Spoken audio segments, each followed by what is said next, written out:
എനിക്ക് നിങ്ങളോടൊരു വലിയ ഒരു അപേക്ഷയാണ് എൻ്റെ മാധ്യമ സുഹൃത്തുക്കളോട് എനിക്ക് നടത്താനുള്ളത്. ഒന്ന്, പൃഥ്വിരാജ് സംവിധാനം ചെയ്ത ബ്രോഡാഡിയുടെ ഷൂട്ടിംഗ് വേളയിൽ സിനിമയിലെ അസിസ്റ്റന്റ് ഡയറക്ടറായ മൻസൂർ റഷീദ് ലൈംഗികമായി പീഡിപ്പിച്ചെന്ന പരാതിയുമായി ജൂനിയർ ആർട്ടിസ്റ്റായ യുവതി രംഗത്തെത്തിയതിനെ തുടർന്ന് കടുത്ത വിമർശനങ്ങളാണ് നടൻ പൃഥ്വിരാജിനെതിരെ ഉയരുന്നത്. 2021 ഹൈദരാബാദിൽ വെച്ച് ബ്രോഡാഡി സിനിമയിൽ അവസരം വാഗ്ദാനം ചെയ്താണ് മൻസൂർ റഷീദ് തന്നെ പീഡിപ്പിച്ചതെന്നാണ് യുവതിയുടെ ആരോപണം.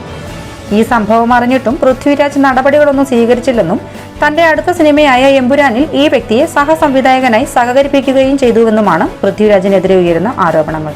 എന്നാൽ ഈ ആരോപണങ്ങൾ വ്യക്തത വരുത്തി പൃഥ്വിരാജുമായി ബന്ധപ്പെട്ട വൃത്തങ്ങൾ തന്നെ മുന്നോട്ട് വന്നിരിക്കുകയാണ്. വാർത്താമാധ്യമങ്ങളിൽ വരുന്ന വാർത്ത പ്രകാരം ഈ കുറ്റകൃത്യം നടന്ന ഉടനെ തന്നെ യുവതി പോലീസിനോട് പരാതിപ്പെട്ടെന്നും എന്നിട്ടും പൃഥ്വിരാജ് കുറ്റാരോപിതനെ തന്റെ അടുത്ത സിനിമയിൽ സഹകരിപ്പിച്ചുവെന്നുമുള്ള ഒരു നരേറ്റീവുമാണ് മാധ്യമങ്ങൾ വഴി പ്രചരിക്കുന്നത്. എന്നാൽ സത്യം അതല്ല. 2021 ഈ സംഭവം നടന്നെങ്കിലും യുവതി പോലീസിൽ പരാതിപ്പെടുന്നത് 2023 സെപ്റ്റംബർ 13 അതായത് എമ്പുരാന്റെ ഷൂട്ടിംഗ് തുടങ്ങി 20 ദിവസം കഴിഞ്ഞ്.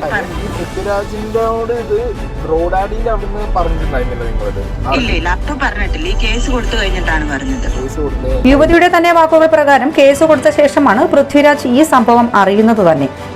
അതുവരെ ഈ സംഭവം യുവതി പുറത്തു പറഞ്ഞിട്ടില്ലായിരുന്നു. പൃഥ്വിരാജിന്റെ ഒരു ഇൻസ്റ്റഗ്രാം പോസ്റ്റിൽ യുവതി മൻസൂറിനെ കാണാനിടയാകുകയും തുടർന്ന് പൃഥ്വിരാജിന്റെ ചീഫ് അസോസിയേറ്റ് ഡയറക്ടറുമായി ബന്ധപ്പെടുകയും അങ്ങനെ പൃഥ്വിരാജ് ഈ സംഭവങ്ങൾ അറിയുകയുമാണ് ഉണ്ടായത്. ഇതറിഞ്ഞ ഉടനെ തന്നെ മൻസൂറിനെ പൃഥ്വിരാജ് എമ്പുരാന്റെ സെറ്റിൽ നിന്നും പുറത്താക്കുകയുമാണ് ഉണ്ടായത്. പൃഥ്വിരാജ് ഈ സംഭവം അറിഞ്ഞിട്ടും നടപടികളൊന്നും എടുത്തില്ല എന്ന തരത്തിൽ വാസ്തവ വിരുദ്ധമായ വാർത്തകൾ പ്രചരിപ്പിക്കരുതെന്ന ഒരു അപേക്ഷയാണ് മാധ്യമ സുഹൃത്തുക്കളോട് പറയാനുള്ളതെന്നും അദ്ദേഹം പറഞ്ഞു. തന്റെ നിലപാടുകൾ മുഖം നോക്കാതെ പറയാറുള്ള പൃഥ്വിരാജിനെ ആക്രമിക്കാനുള്ള ഒരു അവസരമായാണ് ചില തൽപര കക്ഷികൾ ഈ വിവാദത്തിനെ മുതലെടുക്കുന്നത്. എന്തായാലും ഈ വിഷയത്തിൽ എന്താണ് നിങ്ങളുടെ അഭിപ്രായം? നിങ്ങളുടെ അഭിപ്രായം കമന്റിൽ രേഖപ്പെടുത്തുക. ഏറ്റവും പുതിയ സിനിമാ വാർത്തകൾ ആദ്യമേ അറിയാൻ ഈ ചാനൽ സബ്സ്ക്രൈബ് ചെയ്യുക. നന്ദി, നമസ്കാരം.